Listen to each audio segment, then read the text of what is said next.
एक राजा था।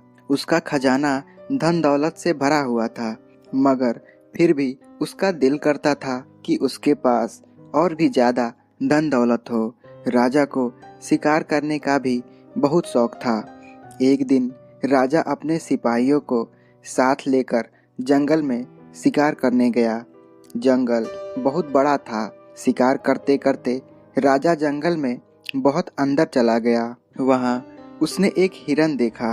राजा ने अपने घोड़े को हिरन के पीछे दौड़ाया। राजा हिरन का शिकार करना चाहता था। हिरन के पीछे पीछे राजा बहुत दूर निकल गया, लेकिन हिरन उसके हाथ नहीं लगा। कुछ देर बाद राजा रास्ता भटक गया। वो अपने सिपाहियों से भी बिछड़ गया और जंगल में अकेला रह गया। रास्ता ढूंढते ढूंढते रात हो गई। राजा को अब कुछ भी समझ नहीं आ रहा था कि वो किधर जाए। जंगल में यहाँ वहाँ भटकते हुए राजा को एक झोपड़ी दिखाई दी। राजा बहुत प्यासा था और उसको बहुत भूख भी लगी थी। वो उस झोपड़ी की ओर चला। पास जाकर राजा ने देखा कि वहाँ एक छोटा सा गांव था। राजा ने गांव के किनारे की सभी पहली झोपड़ी का दरवाजा खटखटाया। अंदर से आवाज आई, कौन है? राजा बोला, मैं एक यात्री हूँ और मैं रास्ता भटक गया हूँ। मुझे आज रात के लिए आश्रय चाहिए। झोपड़ी के अंदर से एक गरीब आदमी बाहर निकला। वो झोपड़ी एक किसान की थी। किसान की पत्नी ने राजा का स्वागत किया। उसने सोचा कि यह कोई रास्ते से भटका हुआ यात्री है और सिर्फ रात बिताने के लिए यहाँ पर रुकना चाहता है। किसान की पत्नी ने राजा को बहुत अच्छे तरीके से ठहराया और खाना खिलाया। किसान और उसकी पत्नी का इतना अच्छा व्यवहार देखकर राजा उनसे बहुत खुश हुआ। अगले दिन राजा जाने के लिए तैयार हुआ। उसने कहा कि मैं एक राजमहल में काम करने वाला कर्मचारी हूँ। अगर तुम्हें महल में कोई भी काम हो तो ये कागज ले लो और इसे जब भी तुम महल में दिखाओगे तो इस कागज को देखकर सिपाही तुम्हें राजा से मिलने देंगे और इस देश का राजा तुम्हारी जरूर सहायता करेगा। किसान ने सोचा कि यह जरूर राजमहल में काम करने वाला कोई बड़ा कर्मचारी है। किसान ने कहा, मेरे पास भगवान का दिया बहुत कुछ है, मुझे इससे ज्यादा कुछ नहीं चाहिए। लेकिन राजा ने फिर भी कहा कि कभी भी तुम्हें जरूरत हो तो तुम राजमहल में जरूर आना। कुछ सालों के बाद उस गांव में सूखा पड़ गया। अकाल छा गया और बारिश न होने के कारण सभी किसानों की फसल सूख गई। किसान भूख से मरने लगे। संकट के इन दिनों में राजा ने किसानों की कोई मदद नहीं की।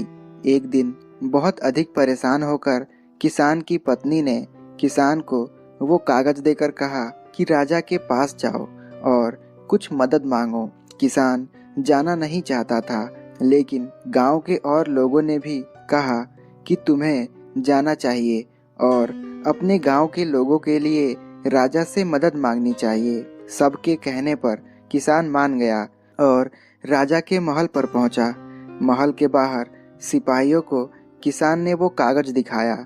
उस कागज को देखते ही सिपाहियों ने कहा, आओ भाई आओ, आप अंदर आओ।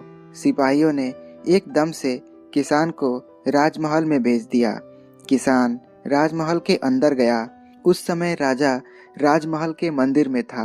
राजा के सिपाही किसान को वहीं ले गए। मंदिर में किसान ने देखा कि राजा झुककर भगवान की मूर्ति के आगे पूजा कर रहा था। किसान बड़ा हैरान हुआ कि यह तो वही आदमी है जो उसकी झोपड़ी में एक रात के लिए ठहरा था। किसान सोच रहा था कि अरे, ये तो सचमुच राजा ही मेरी झोपड़ी में आकर ठहरे थे।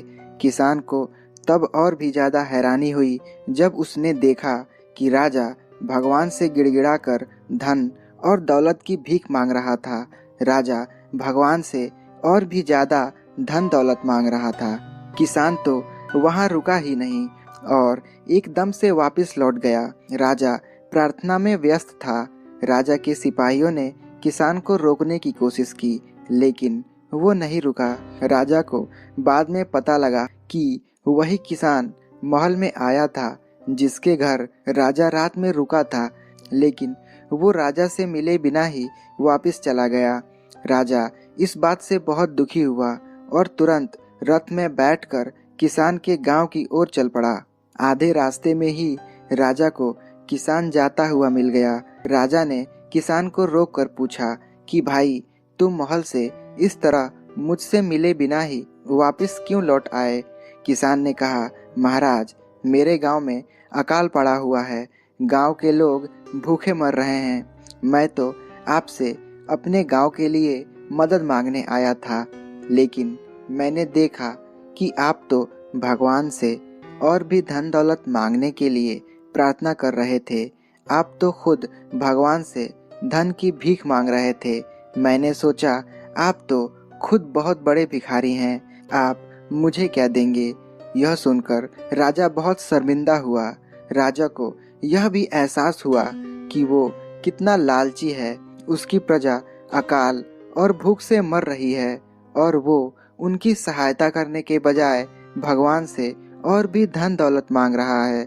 उसने किसान से माफी मांगी और कहा कि मैं तुम्हारे गांव के लोगों की सहायता करूंगा और भगवान से भी धन दौलत मांगने के बजाय अपनी प्रजा के लिए सुख और समृद्धि की प्रार्थना करूंगा। धन्यवाद दोस्तों।